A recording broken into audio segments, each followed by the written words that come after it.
जय हिंद। आप सभी का स्वागत है हमराही एकेडमी इंदौर में। हम पढ़ रहे हैं ह्यूमन रिप्रोडक्शन। अभी तक ऑलरेडी इस चैप्टर के पूरे कंटेंट जो था वो सब कंप्लीट हो चुका, सारे वीडियोस कंप्लीट हो चुके हैं। ये जो आज हम पढ़ रहे हैं, आज ये एक्स्ट्रा पार्ट पढ़ रहे हैं जिसमें हम पढ़ेंगे disorders related to female reproductive system. Female reproductive system से रिलेटेड जितने भी डिसऑर्डर्स हैं, इन डिसऑर्डर्स के बारे में हम आज डिस्कस करेंगे। इसके नेक्स्ट वाले वीडियो में कोशिश करेंगे जल्दी ही कि आपके लिए पूरा फीमेल रिप्रोडक्टिव सिस्टम से रिलेटेड जो क्वेश्चंस हैं लास्ट 7 ईयर्स में उनको हम डिस्कस करें, फिर होल चैप्टर से रिलेटेड क्वेश्चन आंसर डिस्कस करेंगे। तो आज हम पढ़ेंगे फीमेल रिप्रोडक्टिव सिस्टम से रिलेटेड डिसऑर्डर्स। यदि आप मेरे चैनल में नए हो, अभी तक आपने चैनल को सब्सक्राइब नहीं किया है तो चैनल को सब्सक्राइब कर दीजिएगा। अगर आपको वीडियो पसंद आए तो वीडियो को लाइक भी कर दीजिएगा और अपने दोस्तों तक शेयर भी कर दीजिएगा। तो चलिए बात करते हैं डिसऑर्डर्स की। सबसे पहला जो डिसऑर्डर है वो है पॉलीमिनोरिया। डिसऑर्डर का नाम क्या है? पॉलीमिनोरिया। पॉलीमिनोरिया का मतलब ये होता है कि कोई भी फीमेल है, फीमेल में नॉर्मली मंथ में एक बार ब्लीडिंग होती है, लास्ट स्टेज में ब्लीडिंग होती है।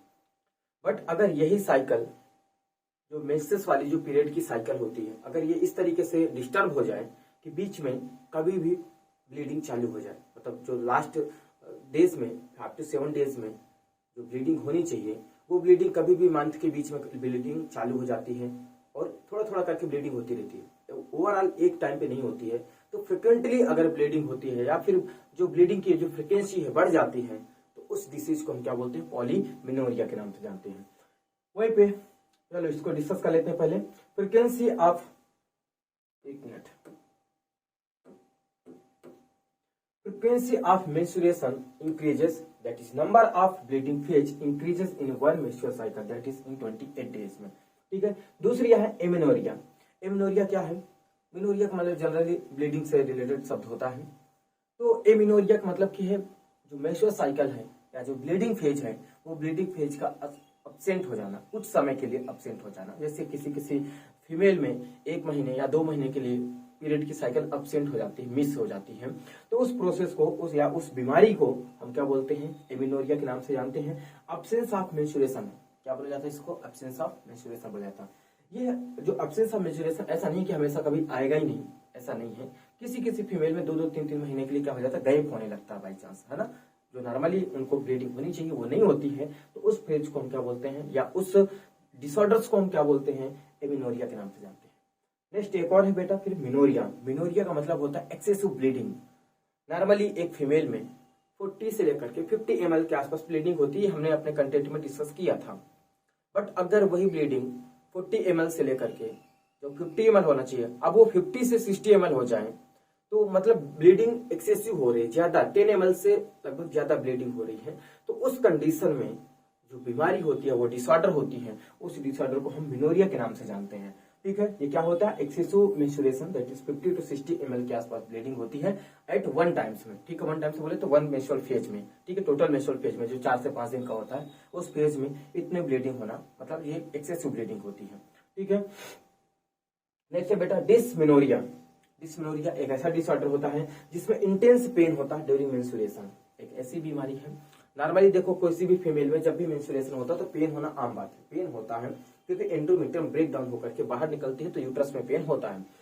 बट अगर बाई चांस उसमें बहुत ज्यादा पेन होने लगे, उसके सहन से बाहर होने लगे, दैट मीन्स वो किस डिसऑर्डर से ग्रसित हो सकती है?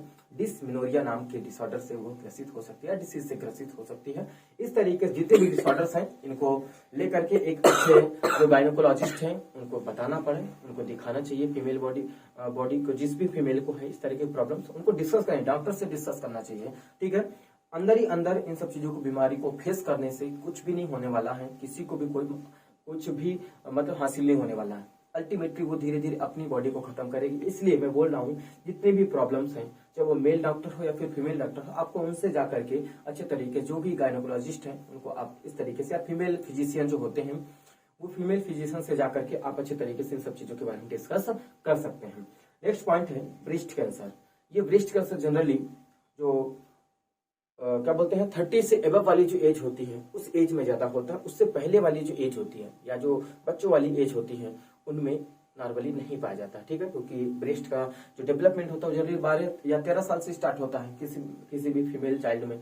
तो उसके बाद से लेकर के 30 ईयर्स तक के बीच में जो ब्रेस्ट का कैंसर है ये जनरली उनमें नहीं पाया जाता या कम पाया जाता है, जबकि वहीं पे जो लेटर जो एज वाले होते हैं या ओल्डर एज के जो पर्सन होते हैं, फीमेल्स होती हैं, उनमें ये चीज ज्यादा देखी जाती है। ठीक है, it is a type of carcinoma. क्या होता है प्रकार? कार्सिनोमा होता है। अब कार्सिनोमा क्या होता है? कार्सिनोमा एक एपिथेलियल टिश्यू का कैंसर होता है। बोले तो एपिथेलियम जो टिश्यू होती है, ऊपर की जो लेयर होती है, उसी वाली लेयर में क्या हो जाता है? कैंसर हो जाता है। अब इपिथेलियम लेयर, एपिडर्मिस अलग चीज होता है, इपिथेलियम अलग चीज होता है। ध्यान देना, इपिथेलियम जितने भी जो हमारी एल्वेलाई सेल्स थी, एल्वेलाई जो कुपिकाएं थी, हिंदी में कुपिकाएं बोलते हैं, उन एल्वेलाई के अंदर की तरफ जो डक्ट होती है, उस डक्ट में भी इपिथेलियम होता है। तो वो अंदर वाला जो पार्ट होता है, इन्हीं डक्ट में किसी न किसी, जो एक प्रकार से बोल सकते हैं जो मेमोरी ग्लैंड्स हैं, उन मेमोरी ग्लैंड्स में कैंसर हो जाना क्या कहलाता है? कार्सिनोमा कहलाता है, या फिर उसको हम ब्रेस्ट कैंसर के नाम जाते हैं। It is rare in pre reproductive age. Pre reproductive age बोले तो 12-13 साल से उम्र के पहले ये तो बिल्कुल होता ही नहीं है, या बहुत ही रेयर होता है। ठीक है, and is common in the age above 30 years. कहाँ पे बहुत ज्यादा कॉमन होता है?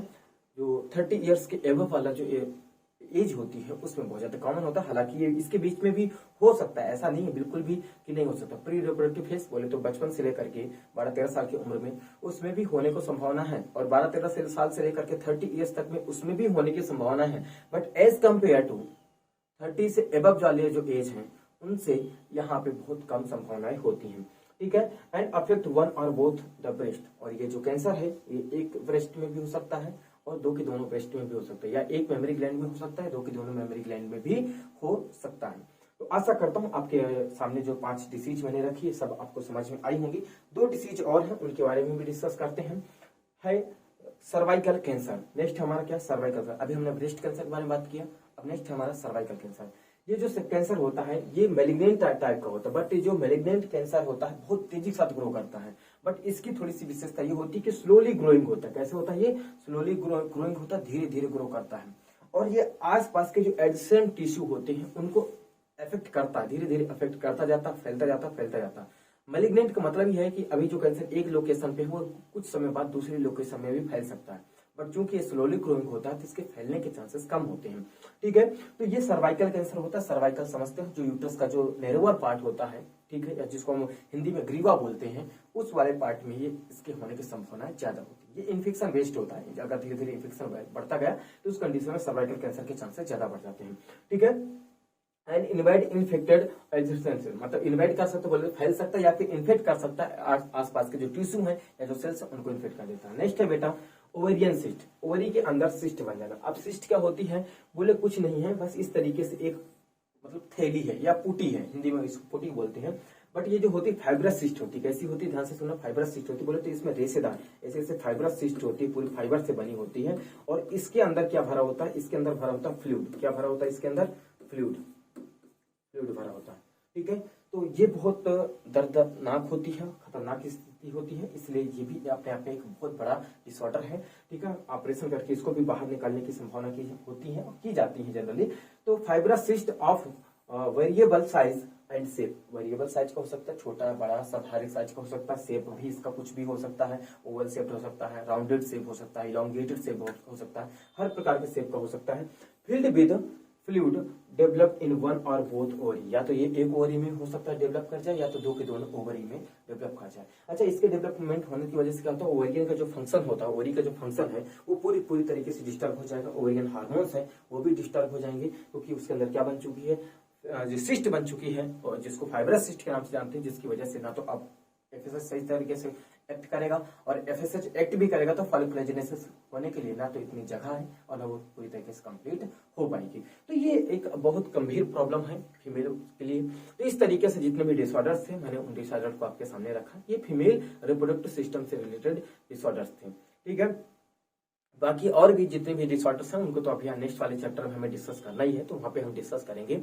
तो यदि आपको वीडियो पसंद आया हो तो वीडियो को लाइक कर दीजिए, चैनल को सब्सक्राइब कर दीजिए। अगर अभी भी आपने बेल आइकन प्रेस नहीं किया तो प्रेस कीजिए, ताकि आगे आने वाले जो नोटिफिकेशंस हैं वो आपको टाइम टू टाइम मिलते जाएं। ठीक है, रही बात इसकी नेक्स्ट वाली वीडियो की, तो बहुत जल्दी लेके आऊंगा, जिसमें हम पूरे कंप्लीट चैप्टर के कुछ क्वेश्चंस डिस्कस करेंगे।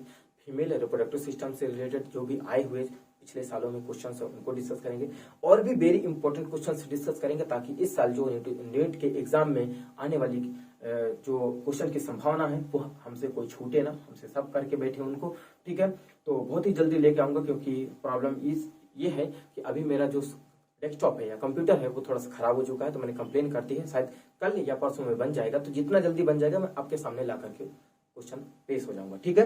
कोशिश करूंगा फिर भी कि मैं कल लेके आपके सामने क्वेश्चन आऊं। तो चलिए ठीक है, बाय बाय, थैंक यू।